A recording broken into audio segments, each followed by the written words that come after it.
Hey there, Tiffany Thomas with WealthyTiffany.com, and in today's video I'm going to be talking about what to do with your money when you are in college, or maybe you've graduated from high school and you have a job and you're about to start college.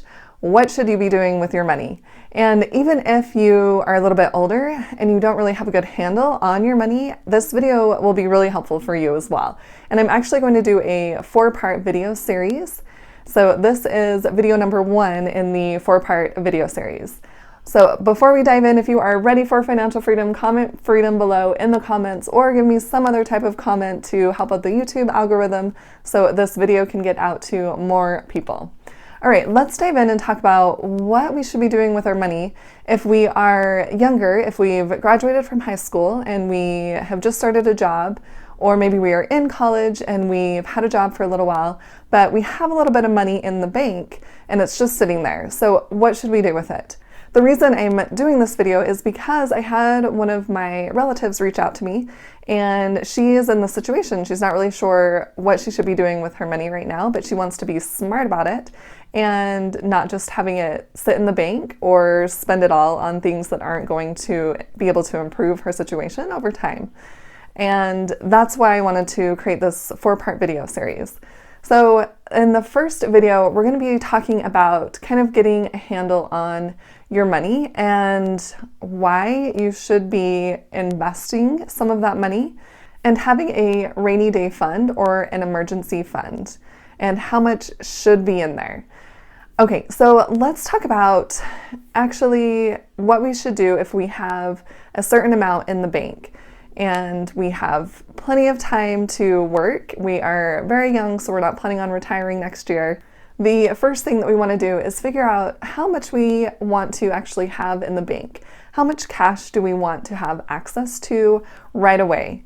And this is just if something was to go wrong. So if there was an emergency that happened and we needed access to our money right away, how much should we have in the bank? And the way to figure this out is think about emergencies that would happen to you or that could happen to you. And that could be, something goes wrong with your car and you have to replace, I don't even know, you guys, I don't know anything about cars, but you have to replace an alternator, or I don't know, something random. So kind of think, how much would that cost me, and how much should I keep in the bank so that I have access to that money? Or maybe if there is something coming up, like you need to pay tuition, then you're going to need access to that money, within a few months, depending on when tuition is due. Or if you get in a car accident and you're going to have to pay your insurance deductible for your car, then you may need that amount in the bank. And, when you are really young, you probably don't have a lot of things that are going to go wrong that are really going to wreck your life or affect you for the worse for the long term. Because you're relatively healthy and active, you could be still living with your parents, so you don't have any home expenses that you're going to need to take care of if a furnace goes out or an air conditioner unit, things like that. A lot of times parents are willing to pay for things for you. I know my parents were that way, and it was very, very nice. I lived at home while I went to college, so I didn't have the extra expense of finding a place to live, and I was on their insurance, so I didn't have to pay insurance, health insurance. So I'm thinking, for the most part, you can probably keep a really minimal amount in the bank, maybe a few $100s. It really depends on you, and you want to feel comfortable with what you have in the bank, and you want to be able to sleep at night. But just kind of think about emergencies that may happen. And then also consider, okay, well, if something bad did happen, could I pay for that with my next paycheck? If I do have a job right now and, I just cut back on my expenses. Maybe I stop going out to eat with my friends, or, going dancing with the girls that night, whatever it is. Maybe you cut back on those expenses so that you can pay for that emergency with your next paycheck. That could be an option too.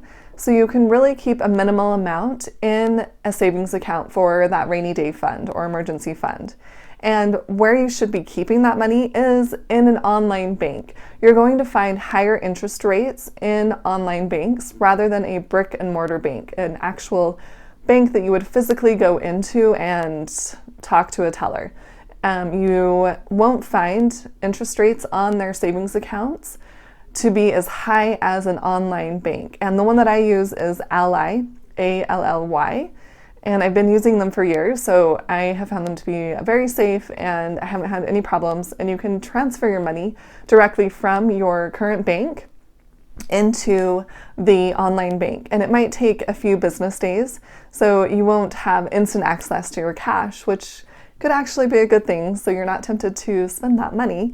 And it will be at a separate bank, so you're not seeing it in your bank account when you're checking your brick and mortar bank, your savings or your checking, and you can keep it completely separate. So that's what I would recommend on where to keep your emergency fund or your rainy day fund, just so you can earn a little bit of extra money on your money. And with your rainy day fund, you want to set a certain amount that you want to have in there. And once you have that amount, then start investing your money.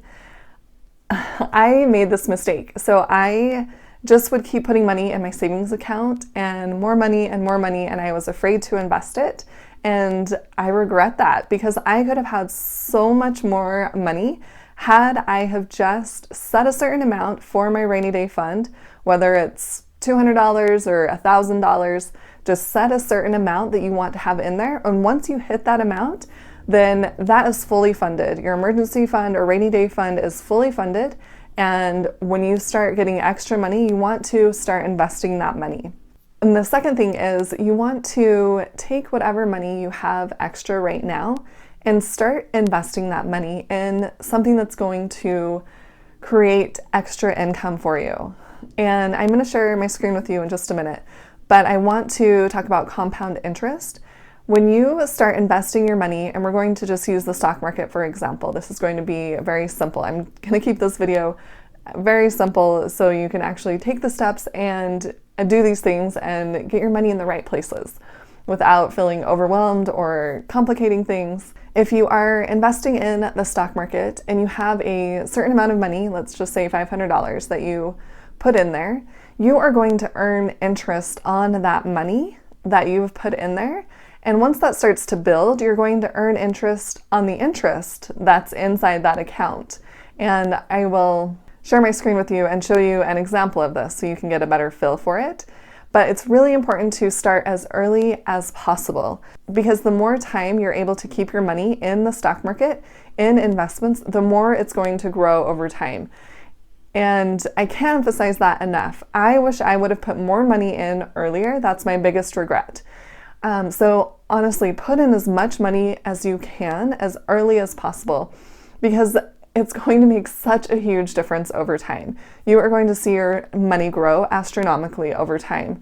But if you wait or put in just a little bit here and there and you're not really consistent with it, it's not going to grow as quickly as if you were investing earlier and as much as possible.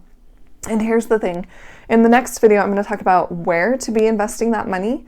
But in this video, I just want you to be aware of how much that's going to impact you. The earlier you start, the better off you are going to be.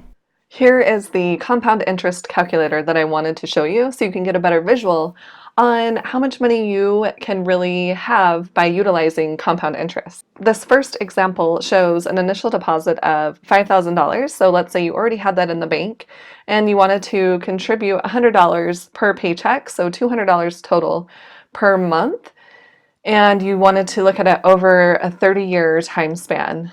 And we are going to look at a 1.7% rate of return because that's about what an online savings account would get you right now. And if you come over and take a look to the right, you can see you would have a future balance of $102,299 over that period, over that 30-year period. And if you take a look at the graph, you can see all of this blue color is the money that you are putting into your savings account. And then you can see this green color is the compound interest that's working for you.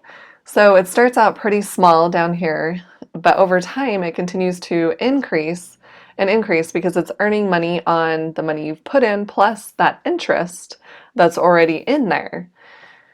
Okay, let's take a look if we were actually to invest this money in the stock market. So I did the initial deposit at $5,000 still, and still contributing $200 per month. And we're looking at a 30-year time span, and this time we're looking at an 8% rate of return because that's the average return for the stock market. We would have a future balance of $354,806. So over 3 times the amount of leaving our money in our savings account. And if you take a look at this graph, you can see this blue color, that's the money that you're putting in. And that green color is the compound interest.